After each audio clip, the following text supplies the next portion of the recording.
Ici Paris, un Congolais parle aux Congolais. Madame, Monsieur, jeunes et vieux, bonjour. Vous voulez que l'on change la Constitution? Dans ce cas, il faut une crise. Démissionnez tout de suite de vos fonctions et le pays va connaître une crise.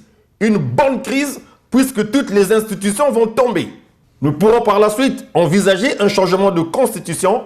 Les gens ne diront plus rien. Même la communauté internationale restera motus bouche cousue.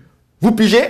Mais attention, personne, alors personne ne doit se prendre pour un minaret après. Nous serons tous sur le même pied d'égalité. Nous allons nous asseoir autour d'une belle et grande table et aborder toutes les questions de fond en vue de l'élaboration d'une nouvelle constitution ou de l'actualisation de celle de 1992, la seule que j'ai votée en compagnie de mon grand-père à la maison des anciens combattants de Mungali. Ensuite, vu que vous êtes né pour être toujours PR, vous pourrez être candidat à la prochaine élection, puisque vous n'êtes pas fatigué. Un griot a d'ailleurs dit que vous êtes un gaillard en pleine forme.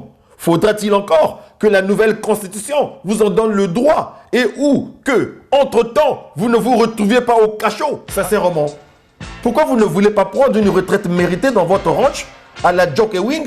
Vous vous souvenez, le richissime coy-boy du pétrole de Dallas. S'agissant justement des ranchs de Pocania et d'Ondébé, ils sont à vous personnellement ou ce sont des biens de l'État congolais? Juste pour savoir.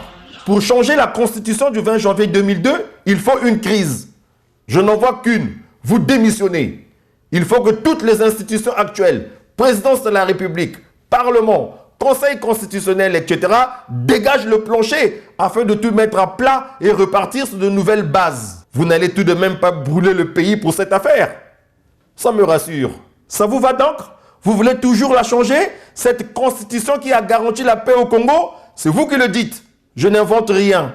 Au fait, Mathias Nzan, qu'on l'aime ou qu'on l'aime pas, il faut avouer qu'il dit parfois certaines vérités catch.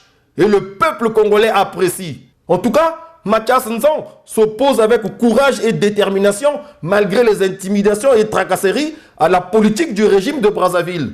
Il semblerait qu'il figure même en bonne place dans la petite liste des politiques congolais qui empêcherait le président Denis Sassou Nguesso de dormir sur ses deux oreilles comme un vrai prince. Dans notre pays depuis 2002, les élections sont truquées. Nous ne connaissons pas aujourd'hui quel est le vrai corps électoral de notre pays. On ne connaît pas. En 2002, on n'a pas fait un vrai recensement pour connaître le corps électoral. Et depuis, on n'a pas fait. Le découpage électoral a été fait de façon tout à fait mafieuse également. On n'a pas respecté les critères internationaux, qui est le premier critère, c'est le critère démographique. Si bien qu'aujourd'hui, vous avez les zones moins peuplées dans notre pays, qui ont plus de députés que les zones peuplées. Le recensement spécial fait en 2013 n'a pas enrôlé plus de 30% d'électeurs effectifs congolais. Alors d'où viennent les électeurs? Ce sont les étrangers. C'est les électeurs fictifs, les morts. Et regardez Brazzaville, nous avons beaucoup de zones inhabitées, mais ces zones aujourd'hui ont été peuplées par des électeurs fictifs. Il faut un changement radical dans notre pays. Un changement et de politique et un changement d'homme. Et c'est le moment que je suis Denis Sassou Nguesso pour dire, moi j'ai besoin d'un troisième mandat. Parce que je n'ai pas fini. Il n'a pas fini quoi?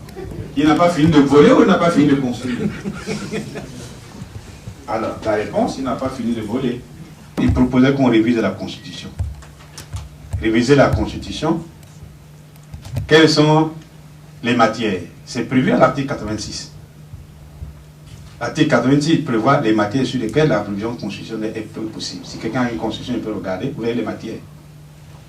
Mais là, le titre 18, 180, les articles 185, 188, 187 en déterminent les modalités. Et c'est là qu'il est bloqué. Parce que l'article 185 alinéa 3 dit non, monsieur, sur le nombre de mandats, on ne peut pas modifier l'article 58, qui dit que le président de la République est élu au suffrage universel direct, il est rééligible une seule fois. Et l'article 185 alinéa 3 dit c'est ça, on ne peut pas modifier ça. Tu as un premier mandat, deuxième mandat, après c'est fini, il faut partir. Et c'est ce que le Congolais demande à Denis Sassou Nguesso. Tu as fait 2 mandats, c'est terminé. Le 14 août 2016, à 14 h, moi je donne l'heure, il faut qu'il parte. Ah, il faut changer de constitution. D'accord. Moi j'ai écrit Vous voulez changer de constitution? C'est bien, on peut. Mais alors, il faut assumer les conséquences. Si vous voulez qu'on change de constitution, monsieur Sassou, vous devez démissionner. Vous démissionnez, mais bien sûr, puisque toutes les institutions attachées à la constitution doivent échouer. Il doit démissionner, et la classe politique, la société civile, les personnalités indépendantes, les acteurs, vous venez et nous mettons en place une assemblée constituante.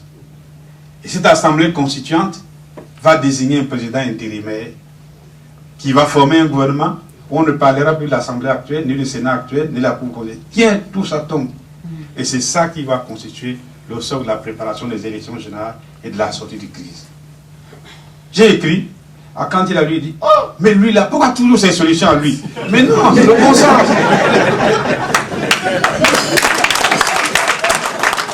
Voilà, tout est dit. Évitons donc d'être des fourbes entre nous Congolais. Nous ne sommes que 4 millions et encore ça reste à vérifier pour une superficie de 342 000 km². Il y a de la place pour tout le monde. Nous pouvons vivre en parfaite harmonie, mais à une condition, que chacun de nous, du plus petit au plus grand, du plus fort au plus faible et même du plus idiot, apprenne à respecter les lois de la République, à commencer par la loi fondamentale. Voyons, nous ne sommes pas des primitifs. Tosami Beko.